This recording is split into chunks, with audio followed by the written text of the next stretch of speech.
Hey, welcome to your own personalized deep dive. That's right. Today, we're diving into OneRepublic's journey to the top of the charts. And we're going to have their frontman Ryan Tedder, kind of like our guide. Absolutely. To navigate this whole thing. Guiding us through the music industry. Yeah. And we've got 2 in-depth YouTube interviews with him. So I think we're going to be able to get some pretty valuable insights into how hits are made. Yeah, and maybe even how they're missed sometimes. You know, the music world is always changing. Constantly. And I think this is going to be really fascinating for our listeners because OneRepublic's story is kind of a case study in how the internet changed everything. Right, and how we discover music. Yeah, and experience it.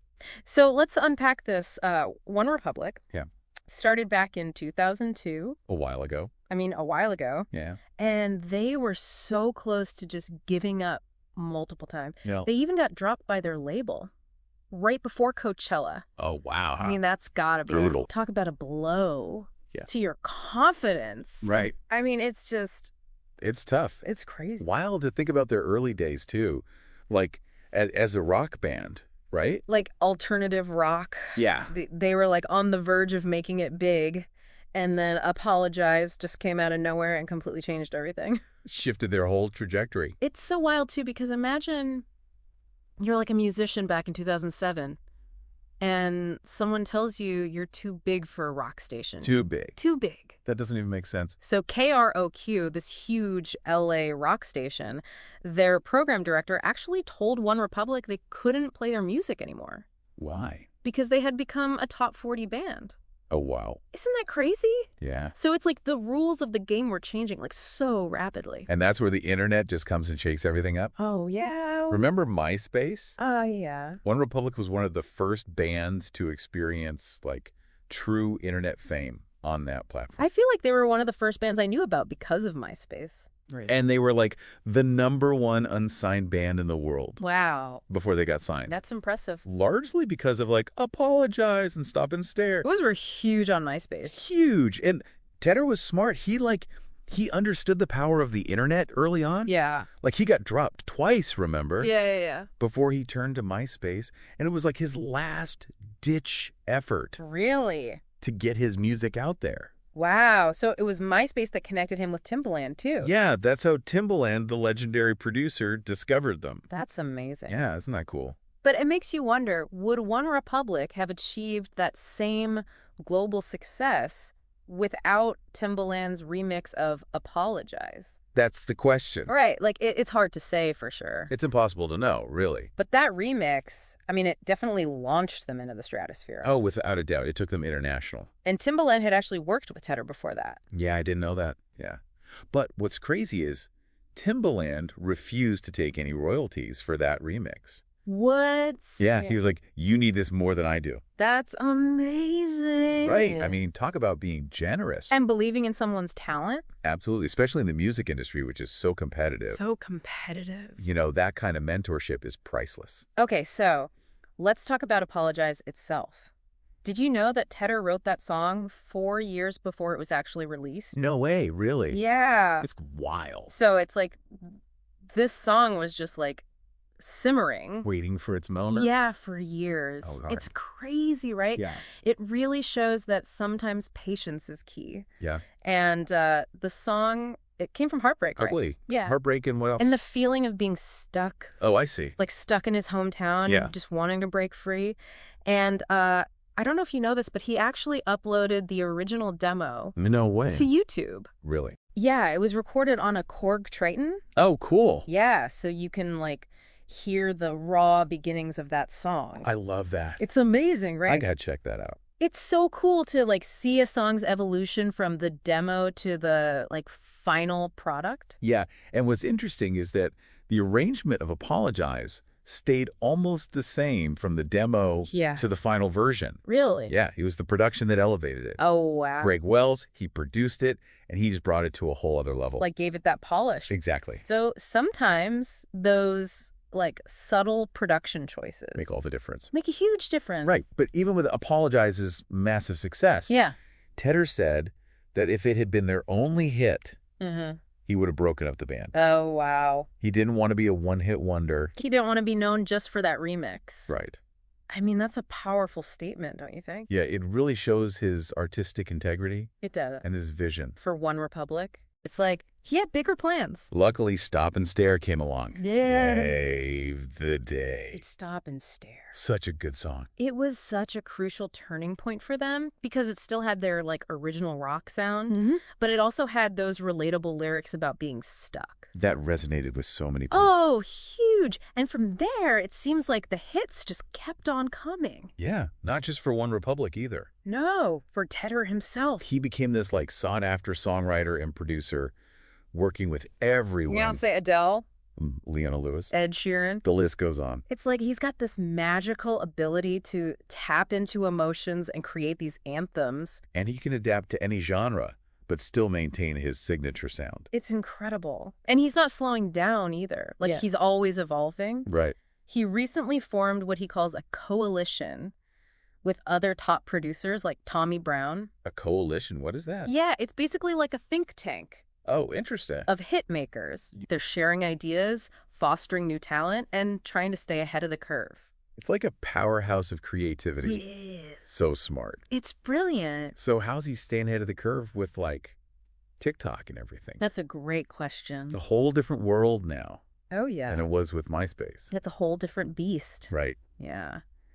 Tedder actually has some really insightful observations about this. Like, he thinks that because of TikTok and other platforms, there's less ageism in music these days. Less ageism. Really? It's fascinating. He believes that ageism in music is declining, you know, thanks to platforms like TikTok. Interesting. We're seeing older artists having these, like, resurgences in popularity. Yeah. They're collaborating with younger generations. Like, it's cool because it's showing that good music. Right. It can really transcend those generational boundaries. Exactly. Think about how many older songs have found new life on TikTok. It's crazy. It's like, oh, wow, this song from, you know, The 80s? the 80s or the 90s is suddenly back. And it's huge. It's a testament to the platform's power to connect with such a diverse audience. For sure. But, you know, it's a double-edged sword, right? Yeah. Because TikTok can launch a song to viral stardom. But that virality can be so fleeting. Yeah, it's like, it's here today, gone tomorrow. Exactly. And Tedder calls it needing the, like, perfect storm of factors for a song to become a hit in the TikTok era. What kind of factors? I mean, obviously you need a catchy hook. Right, of course. But it also helps to have, like, a danceable beat. Yeah. Maybe some interesting visuals. Oh, yeah, for sure. It's like, it's not enough to just write a good song anymore. It's true. It makes you wonder, are we, like, sacrificing artistry for algorithms? That's a great question. In this pursuit of, like, going viral, are we losing sight of the long-term impact of music in favor of, like, these short-lived trends? That's such a valid question. Yeah. And it's something that Tedder struggles with, too. Yeah. He said he now has to write 5 or 6 times as many songs to achieve a fraction of the success he had just a few years ago. That's a lot more songs. That's a lot of pressure. Yeah. And it's just crazy to think about. It's sobering. Like, for anyone in the music industry. Right, especially aspiring artists. If someone like Ryan Tedder, a proven hitmaker, is feeling this pressure, right, what does that mean for everyone else? I mean, he even called those who are succeeding in this landscape cultural savages. I've heard him use that term. It's interesting, right? It is interesting. And it's true. You have to be so adaptable. Yeah. Strategic and incredibly creative. You even have a chance. Just to stand out. Yeah, and OneRepublic song, I Ain't Worried, you know, from the Top Gun. Yeah. Maverick soundtrack. I love that song. Such a good song. So good. But its success was totally fueled by that TikTok trend. Oh, with the Miles Teller abs? Exactly. Miles Teller's abs. Oh, my God. Just goes to show. Tedder even joked about sending a bottle of champagne to his abs. That's hilarious. I know, right? But it just highlights the unpredictable nature of hits in the TikTok era. It's true. Like, it could be anything. You never know what's going to take off. Exactly. It's all about that perfect storm, like you were saying. Yeah. And sometimes it's like this random cultural moment that takes a song from just, like, good to, you know, globally recognized. A global phenomenon. It's crazy how that happens. It is crazy. But it's not all luck, though, right? No, definitely not.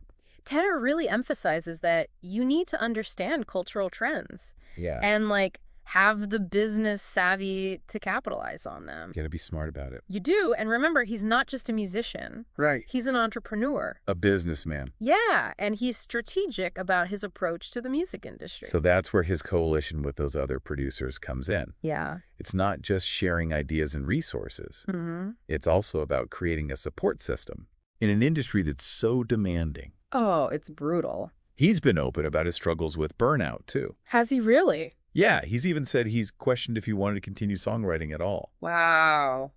So having a network of people who get it, Yeah. who understand the pressures, The challenges. it can be incredibly valuable. So important. It's a reminder that we all need support, you know, Oh, for sure. even if you're as successful as Ryan Tedder. I think it's easy to look at someone like him and think they have it all figured out. Right. But the reality is everyone faces challenges, Setbacks. regardless of how successful they are. Exactly. What's inspiring about him is that he uses those challenges to grow Yeah, and push himself creatively. that's awesome. Okay. And he makes sure to prioritize self-care too, right? He does. He's talked about how he used to skip vacations. Yeah, But now he recognizes the importance of taking time to recharge. that's so important. It's so important for your mental well-being and your creative process. And I mean, that's a lesson for all of us. It is, no matter what you do. It's easy to get caught up in the hustle, Oh, yeah. but rest is key. Rest is so key. Yeah. And it's interesting to think about this in the context of ageism in the music industry. Mm-hmm.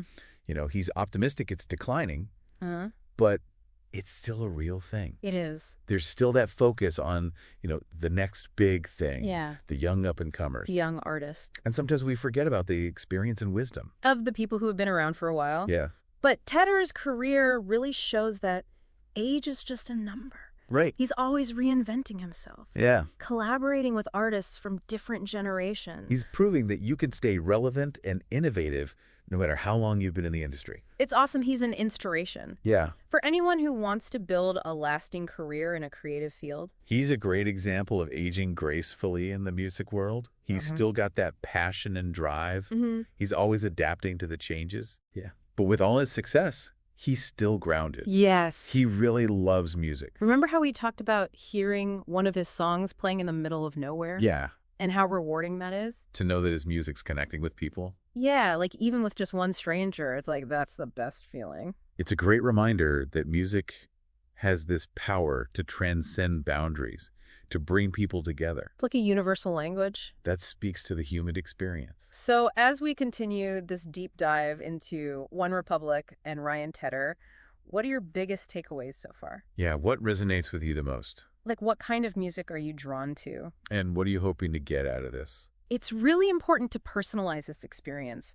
Think about how these insights can be applied to your own life. Right. Whether you're a musician or just a music enthusiast. Or even if you just enjoy a good story. Yeah. So let's keep exploring. What other nuggets of wisdom can we find? Music can really connect with us in a way that nothing else can. Yeah, it's powerful. Like no matter where you are or what language you speak, a certain melody, a lyric, it can just like evoke this like huge emotional response. It really is a universal language. Yeah. And that's something that Tedder gets, I think. Oh, yeah. You can tell from his songs. But, you know, we should talk about the business side of things, too. Right. Tedder's very open about the fact that he's not just an artist, he's also an entrepreneur. He's a businessman. He is. And he's not afraid to hustle. Definitely not. He said that you have to be strategic and economic in your thinking to make it. Especially these days. Especially in today's music world. Yeah, it's not enough to just make great art. No. You got to know how to market it. Promote it. Build a career. Build a sustainable career. And Tedder's a master at that. He uses his talent and connections to create opportunities. Not just for himself. No, for other artists, too. He's always adapting to the new technologies, the new platforms. Like when he was talking about taking those business calls on his runs. Oh, my God, yeah. That's relentless drive. That's dedication. And efficiency. That's how he's been so successful. Like he's always thinking ahead. Always a few steps ahead of everyone else. Looking for new ways to innovate and stay ahead of the curve. Which makes me think about that coalition he created with the other producer. Yeah, the think tank. It's a brilliant business move, but I also think it's about having that support system. In such a demanding industry. It can be so demanding. He's talked about being burnt out. Yeah. Even questioning if he wants to keep writing songs. Ah, I can see that. So having a network of people who really get it. Yeah, who understand those pressures and challenges. It's all the difference. It's so valuable. It's like a reminder that even the most successful people need that support. Need that encouragement. They need people in their corner. It's easy to look at someone like Ryan Tedder and think that they have everything figured out. Totally. But everyone faces those challenges and setbacks. No matter how successful. It doesn't matter how successful you are. But what's inspiring is that he uses those challenges to grow. To push himself creatively. Yeah, and he stresses self-care too, right? Yeah, he does. He used to never take breaks. No vacations. But now he gets it. He knows he needs that time to recharge. For his mental health and his creative process. It's so important. So important. And that's something we can all learn from. I think so, yeah. No matter what your job is, it's easy to get caught up in the hustle and grind. But you have to rest. You have to recharge. It's interesting to think about this with, like, ageism in the music industry, too. Because he's optimistic that it's going away. But, you know, it's still out there. It's still there. There's still this tendency to always focus on the next big thing. The new young artist. Like, they forget about the experience and the wisdom that comes with being in the industry for a while. For a long time. But Tedder's career, I mean, it proves that age is just a number. Yeah, it doesn't define you. He's always reinventing himself, collaborating with artists from all generations. Exactly. And he's proving that you can be relevant and innovative. No matter how long you've been doing it. It's awesome. He's such an inspiration. He is. He's like the blueprint for building a long career in a creative field. And he hasn't lost that passion or drive. Yeah. He just keeps embracing those new challenges and opportunities. That's so important. And at the end of the day, it's all about his love for music. Yeah. Like, he talked about hearing one of his songs playing out in the middle of nowhere. Randomly. And how rewarding that felt. It's just a reminder that music can bring people together. It can transcend boundaries. It's like that simple moment of connection. Even with one stranger. It's the best. It's so powerful. So, as we wrap up this deep dive into OneRepublic. Yeah, into Ryan Tedder's insights. What are your biggest takeaways? What stuck with you? How can you apply what we talked about to your own life? Are you pursuing a creative career? Are you just a music fan? Or are you just looking for some inspiration? From someone who has seen it all. Yeah, who has navigated the music industry. With resilience. And grace. Because we've learned a lot. We've explored how the internet changed everything. How to adapt and be savvy in this constantly changing world. The power of collaboration and mentorship. And taking care of yourself. Self-care. But most importantly, I think we've been reminded that music is a universal language. It really is. It can connect with us in such a deep way. And inspire us. To pursue our dreams. Yeah. With passion. And determination.